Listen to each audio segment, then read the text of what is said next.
Hello and welcome back to my neck of the woods. I'm Morning to you, and today I begin Axiom Verge.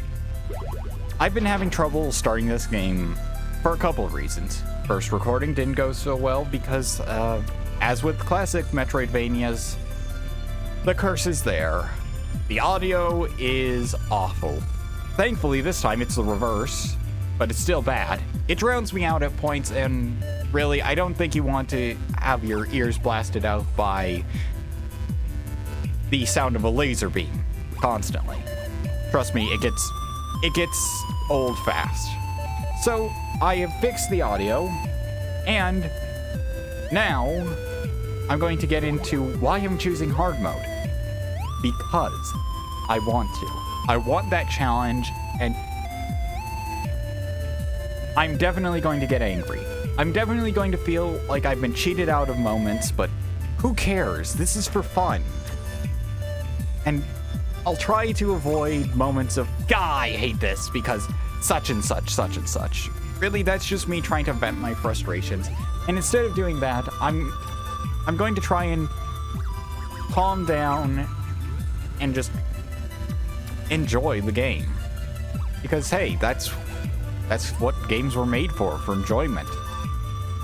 Now it's a bit, skewed towards making money, but there's still that enjoyment. If you can enjoy a game, who cares? So, let us begin. New Mexico, 2005.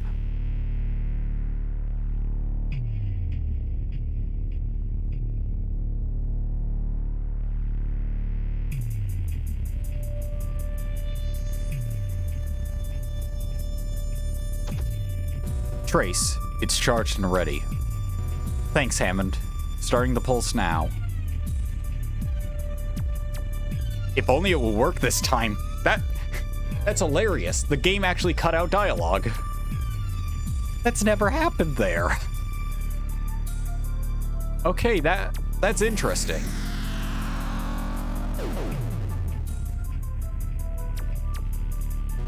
That's weird. The beam was completely distorted. Trace, there's a problem. What's that sound?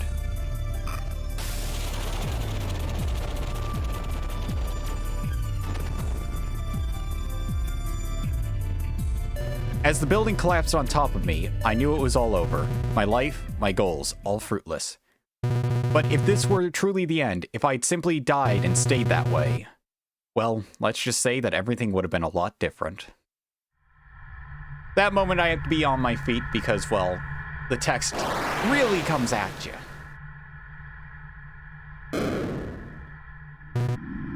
Trace. Wake up. Trace. What happened? Trace. There is gun. Next room. You must get it. Wait, what's going on? Where are you? Hello? Where am I? So for that opening, I'm going to add in the actual scene. The proper scene there, because this bodes well. This bodes well if the game actively didn't load something. So, heading off to the left, because the right is blocked by bubbles we can't exactly get past. Something in my eye. My one good eye. Yeah. Alright. That taken care of. Crisis averted. Not completely blind. Huzzah. Still only partially blind.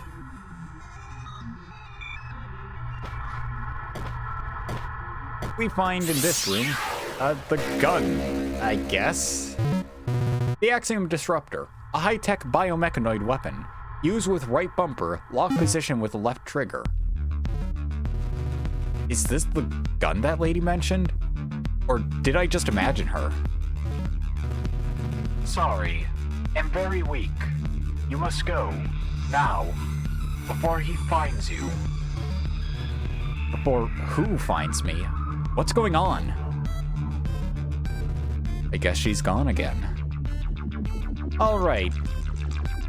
So, to get through the instant startup stuff, holding down left trigger locks our position, noted by the lock icon next to our shot type. So this keeps us stationary while we can aim in 8 directions. The downside of this is, well, there's very little downside except you can't move. And you can also lock while crouching. The downside for this, where there is downsides, is you can't jump out of it, and you can't aim down. Whereas while standing, you can jump, and you can aim directly down. So in the upper left up there, yeah, right about where I'm shooting, you have the health gauge.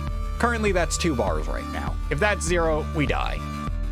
And in the upper right, where the lock icon and the shot type icon are, you have the map icon.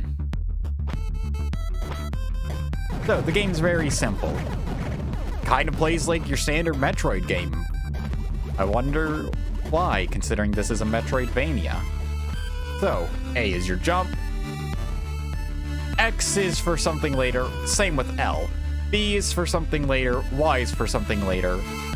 Left trigger and right bumper we've gone over. Right trigger's for something later. We can also control ourselves using the directional pad on the Switch controllers. Oh yeah, I'm playing this on the Switch, by the way. And right stick opens up this menu. Currently, it's not too helpful. But with the Axiom Disruptor, we can destroy these bubbles, as seen in the previous room.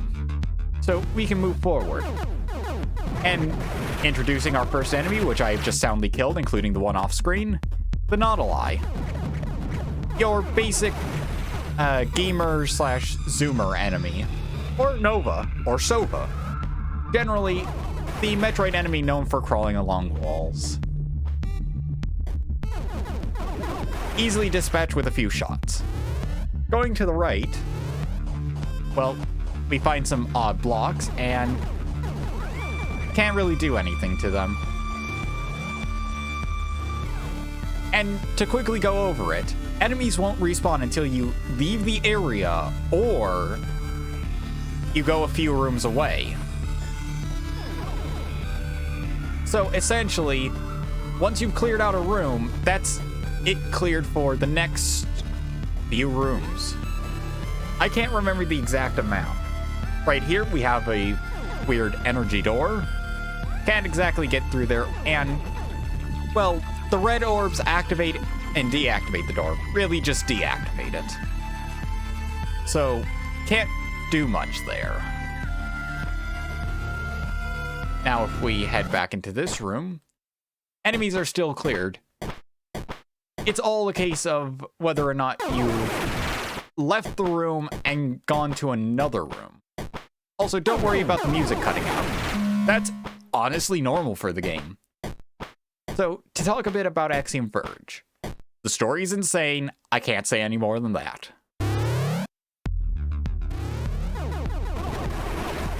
At least not until a bit later.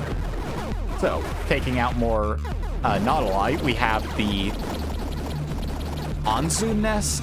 No, not Anzu next. That's something else. Anzu's a specific bird in Persona.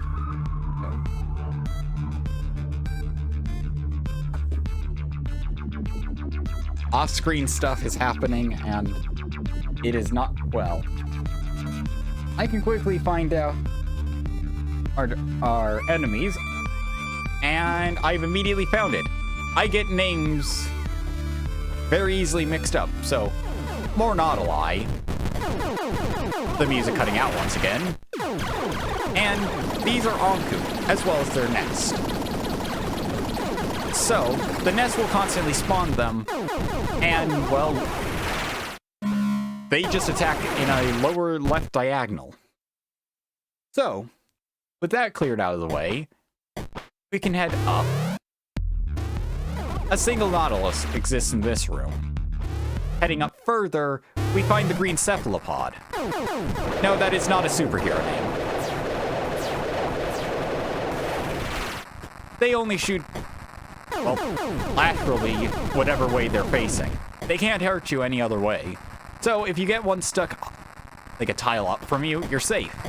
So you hear that noise? Literally just noise. The closer we get to it, we find this.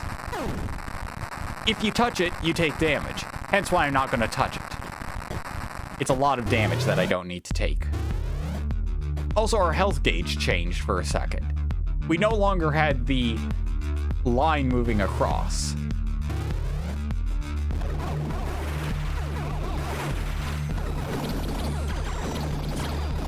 So that's a path we won't be able to take for a while. We could make note of it, as this game does have a mapping feature that allows you to mark points of interest. Sadly, only 2 at a time, and I haven't figured out how to activate the second one. And that's due to some jank control setup. So pressing minus will bring up the last thing you brought up, either your map or your inventory. I'm pretty sure with notes. Actually, no, it does also keep notes. Cool. So with this map, we can press X to put a reminder on the room we are on. We can press L to put a second reminder, except that changes it. We can also clear the current reminder. So if we ever need to, say, mark a room as a, oh yeah, this is where a thing is, that's very important, or, oh hey, this is a point of interest I want to return to, maybe. I'll have to pick and choose because I only got the one. And for testing purposes, I'll place the reminder there, then move further in this room to see if anything changes. And just to go over it, this is our inventory. It shows our weapons, upgrades, and power-ups, as well as our Axiom disruptor. With our current shot type being the Axiom disruptor.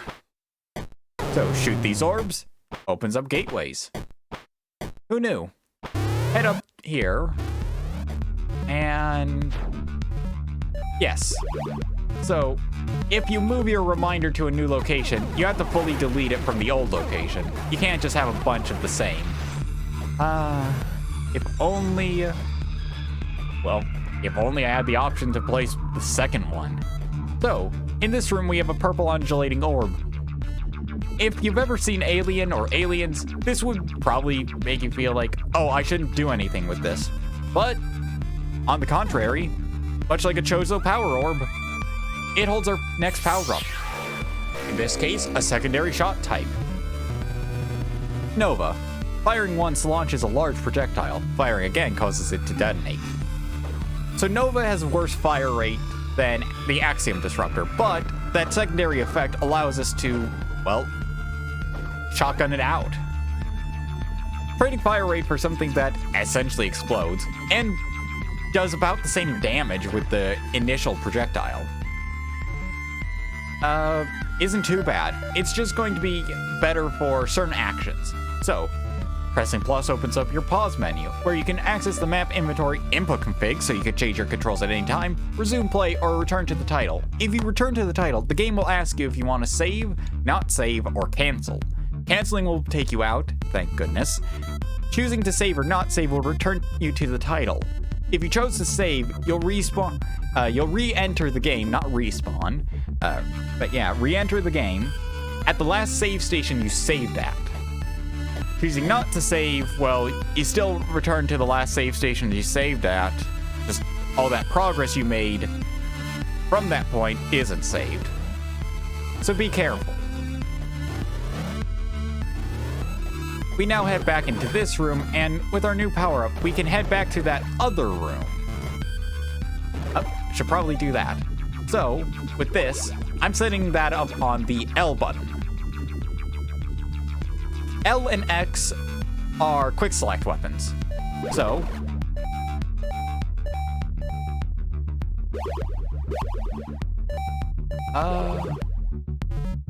I need to very quickly do some. Actually, this doesn't. This is fine. So by pressing L, I quick select to Nova. By pressing L again, I don't change off of Nova. But if I press X, I switch back to the Axiom disruptor. And yeah, no, we're actually 100% safe here.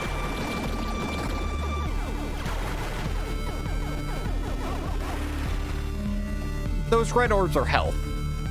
I, absorbed them, so they're no longer there, but each enemy has a different % chance to drop health. I would tell you this percentage, but most places use a decimal value to show off percentages. But yeah, they'll drop from enemies at different rates.